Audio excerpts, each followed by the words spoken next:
Welcome to How to Cook That. I'm Reardon, and today we're going to make a giant Kit Kat to give away to a great young guy who you'll meet at the end of this video. Firstly, you will need some large wafer sheets, and I found these ones at my local fruit shop, but you can buy them online too, and I'll put a link below. Melt some chocolate. It doesn't need to be tempered for this part, just melt it and spread it out to cover the wafer completely. Then add another wafer on top before that sets, and continue to stack them in this way, checking how tall it is as you go. I want to build it up to be about 4 centimeters or 1.5 inches. So add some more layers and then cover the top layer in chocolate. Let that set and then use a ruler to measure out long fingers 5 centimeters or 2 inches wide. Then use a serrated knife to cut through those, and you'll end up with 4 even fingers with wafers layered all the way through, and then 2 leftover pieces that you can either use to make another 2-fingered Kit Kat, or you can cut them up and use in school lunchboxes, which is what we did. Now to make the mould. You'll need some very firm cardboard, and you'll need to draw up the shape that I've got all drawn out for you on my website, howtocookthat.net. I'll link to that recipe post below for you. And then cut out the kite shapes from each corner. Then score along the straight lines on each edge. Now, scoring means you just want to indent it at the top. You don't want to cut it all the way through. And the reason you score it is so that when you bend it, it bends exactly straight on that line.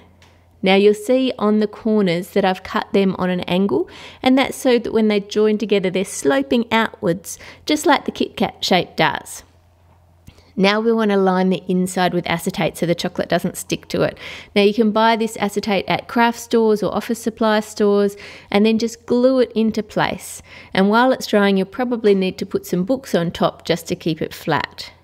Print out the Kit Kat logo and cut it out of some thick plastic, and for this I'm using plastic off a document cover. Arrange those pieces upside down and backwards, just like I'm doing here, and then glue them into place. Use a ruler to make sure that they're straight, and then wipe off any excess glue that's come out of the sides, because we don't want that to affect our shape. Fold your corners up and tape them into place. Good strong packing tape is ideal for this, and then use the same tape to reinforce along all of the outside edges. If possible, leave that glue to dry overnight. I didn't, I've gone straight into it, but you'll see it would be better to leave it if you can. Take some tempered chocolate and spoon it into your mould, and if you're not sure what tempered chocolate is, go to the How to Cook That channel and look on the chocolate playlist. There's a video there that explains it all for you. Then tap it on the bench to get rid of any air bubbles, and then add your wafer chocolate side down so that if you actually push it down too firmly, you won't see wafer, you'll just see chocolate. Now fill the mould up with chocolate and leave it to set. Once it is set, cut the tape at the corners, loosen each side, then turn it upside down and remove the mould. If your Kit Kat letters stay in the chocolate like mine did, then use your knife to find an edge and pull them off one by one. I didn't let the glue dry overnight, so I think if you actually let it dry, you wouldn't have this problem, but I just restuck my letters onto the mould each time. You need to repeat that 3 more times so that you have 4 Kit Kat fingers altogether. Then cut 4 long strips of your thick cardboard 1.5 centimeters wide, and place the Kit Kat fingers in the middle on some foil. And then cut the corners on your board so that they're angled inwards, and then tape them all into place to make like a fence around the Kit Kat that's sloping in. Cover that cardboard in foil and smooth it out as best as you can.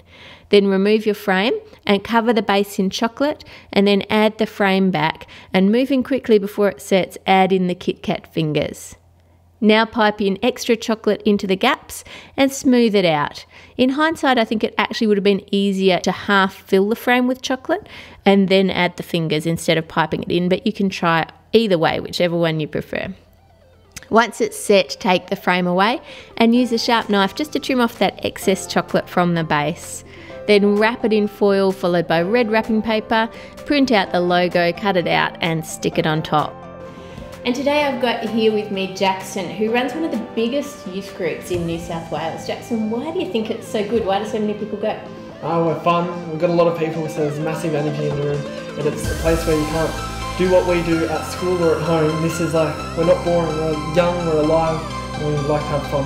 And I heard on one of your camps you had like a paint ball thing going. What was Yeah, that? it was colour fight. So if you've ever heard of the colour run, it's similar to that. It was the most insane thing I've ever been a part of. The photos that we got were brilliant. You can check them out on our Facebook, and it's crazy. Just colour going everywhere. Everyone's got colour all over them. We were like rainbows. It was crazy. What is your Facebook so people can check it out? At shyliveys.com. Awesome, that's great. And well, what we'd like to do today to say thank you for everything you're doing with the youth and all the time you put into that. We have made for you a giant KitKat. No way. That's for you. And we've got a few vouchers here as well, so you can go to movies and get some IT stuff and all of that. But wow. That is ginormous and incredibly heavy. It is heavy. It's very big. It's got a lot of chocolate in it. So that is incredible. You're welcome to try and eat some if you like. Can I open it? Yeah. I don't even want to spoil it. Oh my gosh. That is the coolest cake I've ever seen in my life. No, I love it. Thank you. I'll have to watch the video myself. Make my own KitKat. Wow, that is incredible. Like, this is going to be like nearly 10 kilos or something like that. Join us next week for another crazy sweet creation. Add all your requests in the comments below. This video on your left will take you to last week's loom band cake. The one on the right will take you to the channel where you can watch that video on tempering chocolate. And the one up the top will take you to the howtocookthat.net website where you can find all the recipes. Have an awesome week, and I'll see you on Friday.